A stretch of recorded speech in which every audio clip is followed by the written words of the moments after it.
Texting. We are back. Segment 2, IDD. For those of you in the know, I don't disagree.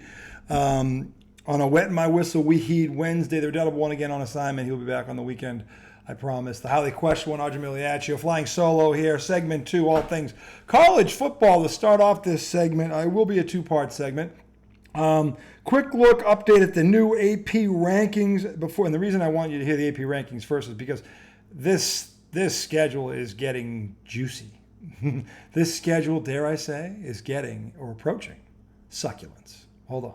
First of all, the updated rankings. Number 1, Texas Longhorns, overwhelmingly 44 first-place votes. The Georgia Bulldogs holding firm at number 2 with 13. The Ohio State Buckeyes with 5 first-place votes at number 3. Alabama undefeated at number 4. Tennessee, who is quietly looking like the real deal, at number 5. Ole Miss, another one who I think is flying under the radar at number 6. Funny, a 6th-ranked team in America is flying under the radar, but they quietly are, probably because they're in the most loaded conference I've ever seen in my life, okay, in football. Number 7, stop the press, the Miami Hurricanes.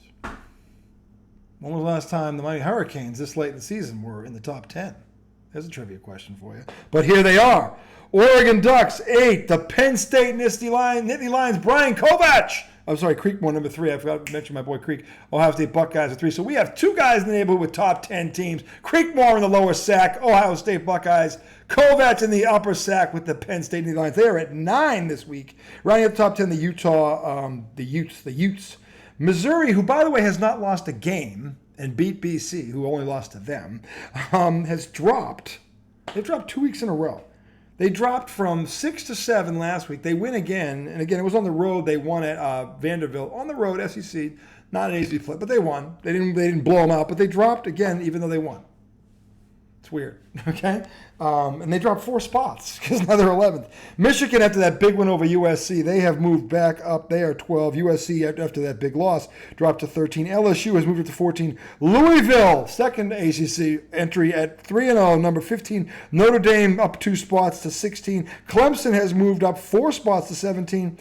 Iowa State Cyclones up to 18. The Illinois, who went into Nebraska and won a big one, they have moved up to 19. The Oklahoma State Cowboys, after their loss at home, dropped 6 spots to 20.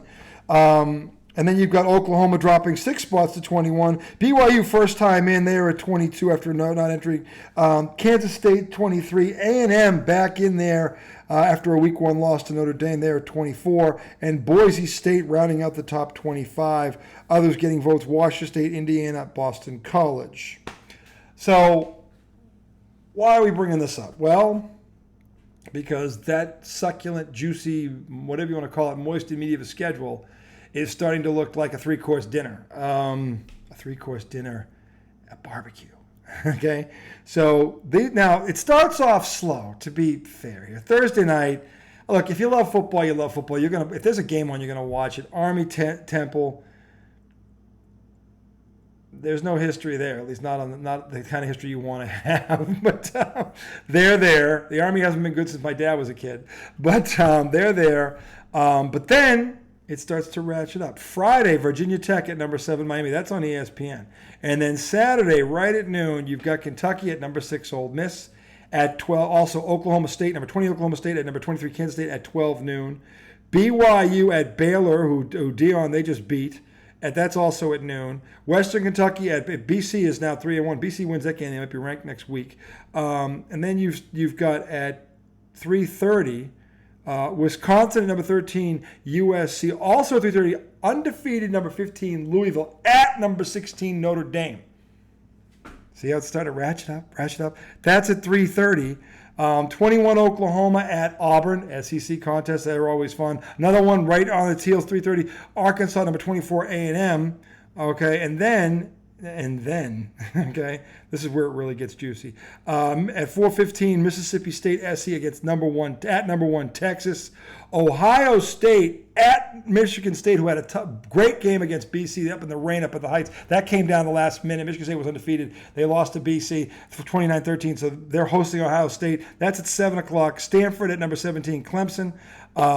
And what am I leading into? The big Dukeroos, back-to-back, same time. This is why you got to have split screen. or fuck it, 2 big screens, okay? Because at 7:30, number 2 Georgia at number 4 Alabama. And on the other dial, number 19 Illinois at number 9 Penn State. They are both at 7:30. Like, I mean, how do you, oh, God, that's rough. That's rough. Closing out the evening, you got Washington State, number 25 BYU, Arizona, who looks pretty good, number 10 Utah, and number 8 Oregon at UCLA at 11 o'clock. That is Saturday. So think about these games here that we talked about here. Oregon at UCLA, Arizona at Utah, Washington State, that's against Boise. That's the nightcaps. 7:30, number 19 Illinois at number 9 Penn State, and number 2 Georgia at number 4 Alabama. Whoo! On the heels of number 15 Louisville at number 16 Notre Dame. I mean, this is why you watch college football. Ohio State at Michigan State, that's going to be an interesting game. Mississippi State, Texas, that's at 4:15. I mean, this is just going backwards. It looks even juicier. Just juicy, juicy, juicy. I mean, so if you're a football fan, I don't know. I hope, this is that day when you don't want to be married. Or that day you don't want to have kids. Because what's going on Saturday in the fall? And you got kids. What? Sports, right? So hopefully you're hoping this stuff is all done in the morning and it's done by noon. That would be ideal, right? That's not going to happen to me. Okay? It's not. We've got one game in the morning, one game at night, 7 o'clock. Luckily, it's running time. This is terrible because I want to see. I love that my son's playing tackle football, but I am. See, look, we're in the Bulldogs, who are 2-1 by the way, Clover Hill. But this is one of those Saturdays where you're like, damn it, and you're not sad. You're just kind of like, shit. Why couldn't they play this game? Those games early, get them out of the way. But again, it starts a half hour before those games. Little League or Pop Warner, as we call it, whatever they call it, to football down here. These are running time. It's an hour. It's not that long. So I'll definitely see at least the second half. Maybe I'll get home by the second quarter of those games. Who knows? But that's the one drawback, right? Is when your sport is on, your passion is on, and you got all these loaded lineups, and you got to take off for a couple hours, right in the middle of it, or right when it really gets good. That's where it gets interesting. But we should be home early enough where I can catch those games and do the show live. Maybe get the second half on IDD, Saturday night with the Redoubtable one, which would be a lot of fun. But look at that schedule. If you haven't yet, Saturday's going to be a lot of fun. A lot of fun. I don't know. It's weird. JMU, who laid 70 on North Carolina, who was undefeated last week, was not ranked. And that was in North Carolina. The problem was they gave up 50 points. But they're playing Ball State at 1:30. We got another college football guy, DJ. That's his team, James Madison. They're playing. Who are they playing? They're at 1:30. They're playing Ball State. They should beat them. So yeah, I mean, number 21 Oklahoma at Auburn at 3:30. I mean, you just go up and down the list and find games, good ones. So this is where we're in week 4 now. This is really. Week 5 you're going to see Donny'S every week. This is going to be, every Saturday is going to be Super Saturday. If you're a football fan, and with this 12-team playoff, this is where it really gets succulent because every damn week when they start, and what they do is like at the midway point, they start putting out this, they used to do the playoff, like the playoff, if the season ended today, who'd be in.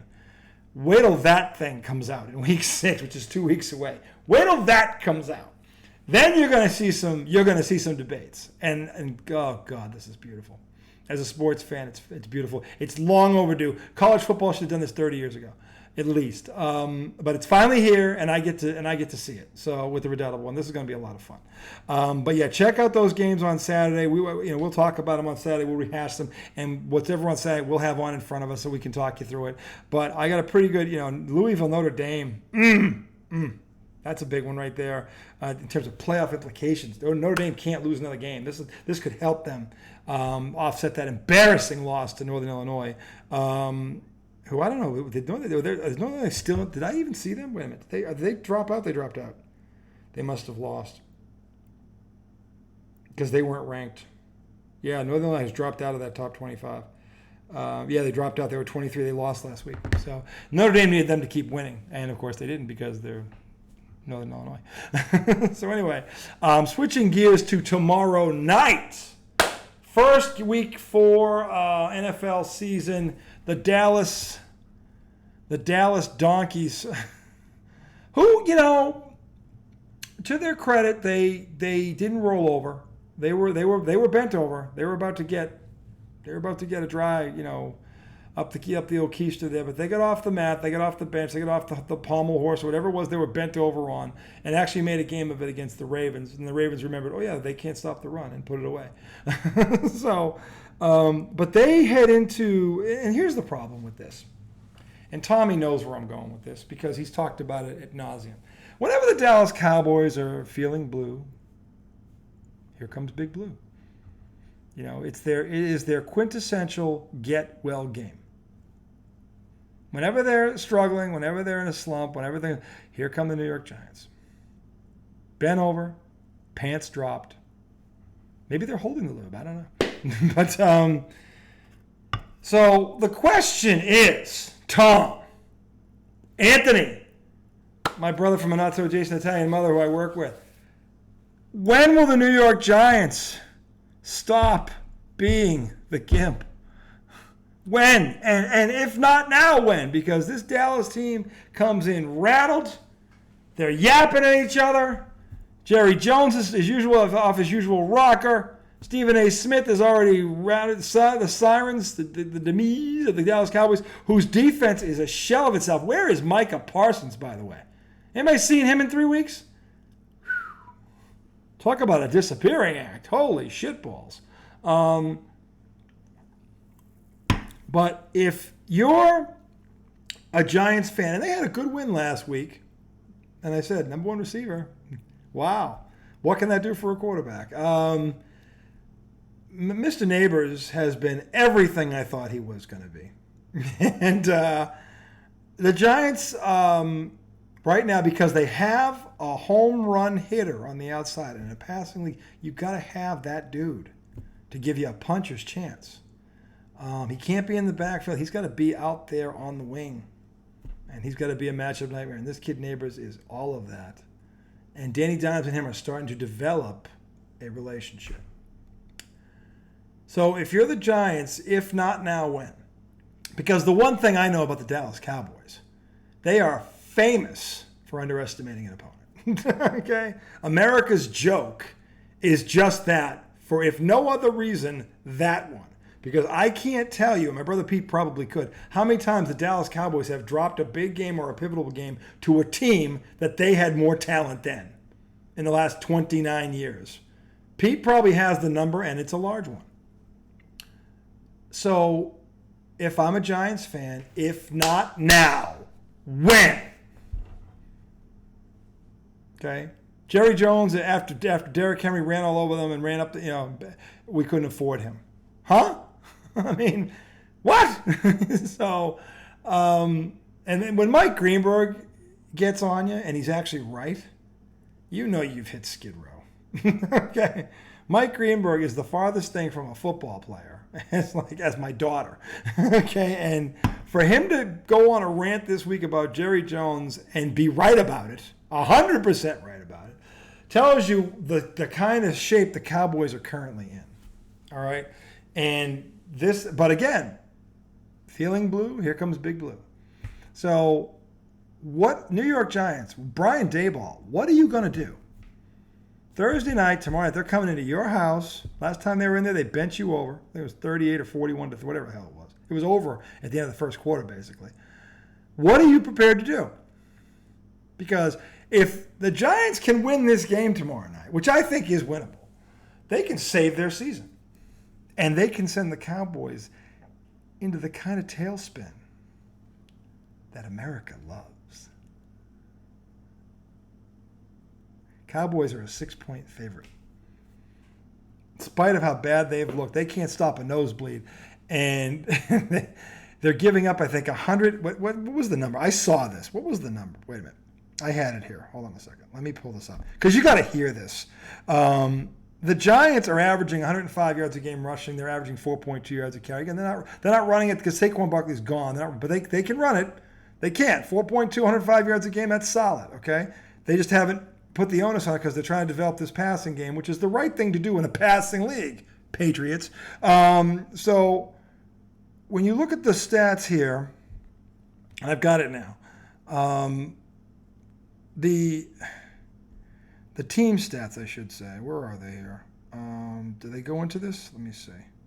Here we go. Dallas Cowboys. Not last five, just Dallas Cowboys. Dallas Cowboys in general. When you look at where they are team stat-wise, I mean, this is, from a defensive standpoint, this is frightening. It really is. I mean, they are giving up almost 30 points a game. They're giving up, they're 3 for 5 on third down. They're giving up 185.7 yards per game on the ground. When was the last time a Dallas defense at any point in a season was giving up an average of 185.7 on the ground? By the way, they're only rushing for 73 themselves. So the path to victory here for the Giants is very simple. Line up between the tackles, hit them in the mouth, and dare them to put 7 in the box. Because if they do that, then that shiny new toy you got there on the outside, you can unleash him. And the Giants haven't had a guy like that, I don't know how long. But dare them to load up against the run because you don't have a guy that can make them pay for it. And I don't care who they try to put. The Dallas has no one in that secondary. That include Diggs. They have no one that can guard that kid one-on-one. No one. Okay? So go right between the tackles, or actually run right at Micah Parsons. Okay? Wear him down, make them overcommit, and then set this up. Set this kid up on the outside. And take care of the ball. The other reason that game got out of hand last year, if I recall, they had turnovers in the first quarter, and Dallas took it in, and it was over before they blinked. They bum rushed them. The Giants have to take a different tone here. We're gonna make this a rock fight. We're gonna make you stand and fight because we know you don't want to do that. You want to run and score points and get flashy. The Dallas Cowboys are flashy. They have no substance. They're flashy. There's no substance there. Okay, there's no meat on the bone. Okay, at the end of the day, you slap them around, they go away. So slap them around. Okay, don't let them dance. Make them stand and fight. Because I don't think there's a fighter on that squad. I think they're all a bunch of frauds. Multi-talented, yes. Fraudulent, absolutely. Okay. So I'm not going to pick this game because if I do and I'm wrong, Tommy's going to blame me. So I'm not going to pick it, but I can tell you right now that the New York Giants do have a good chance tomorrow night if they do what I said and they take care of the ball. Because the Cowboys don't handle, I don't know if you've noticed this, America, but America's joke is America's joke for above all reasons, because there's a lot of them, okay? They don't handle pressure well. They really don't. And the last thing the Dallas Cowboys need is a rock fight on a Thursday night with an inferior opponent. Another one. Because if they lose that game, who knows how high the cliff is that they'll be standing on. But the Giants can put them in that position tomorrow night. And I, for one, hope they do. If for no other reason than to give Tom something to be encouraged about, other than throwing dirt on Danny Dimes' grave. Which, by the way, if you show the stats this week, he's got the same stats as some high-priced, high-glorified, overrated quarterback down in Jacksonville. His numbers are actually better than his. Talking about Goldilocks, sunshine. The number one pick in the draft, Trevor Lawrence, who was supposed to be the savior, the next Brady, the next this, the next that. Well, he's lost 8 in a row. We'll talk more about him on Saturday night. But tomorrow night should be a very interesting game up there in the Meadowlands. I hope you tune in. And then Saturday, when we will return, we will have the full college football slate. Plus, NFL Week 4 preview pick segment. I took it on the chin again, boy. I got to get serious. This is ridiculous. I've never started out this bad, ever. So we're going to fix that this weekend. We will address that on Saturday, boys and girls. But until then, for the Redoubtable One, you guys, hey, Thirsty Thursday, Freestyle Friday, Frothal Friday, man up, get it done. And we will be at the industry. 40 hours will be on the weekend. Just like that. 5 o'clock Friday. It's almost there. You can almost taste it. You can almost touch it. So do what you got to do. Man up at work. And we will see you guys in about 72 hours. So until then, boys and girls, you know the drill.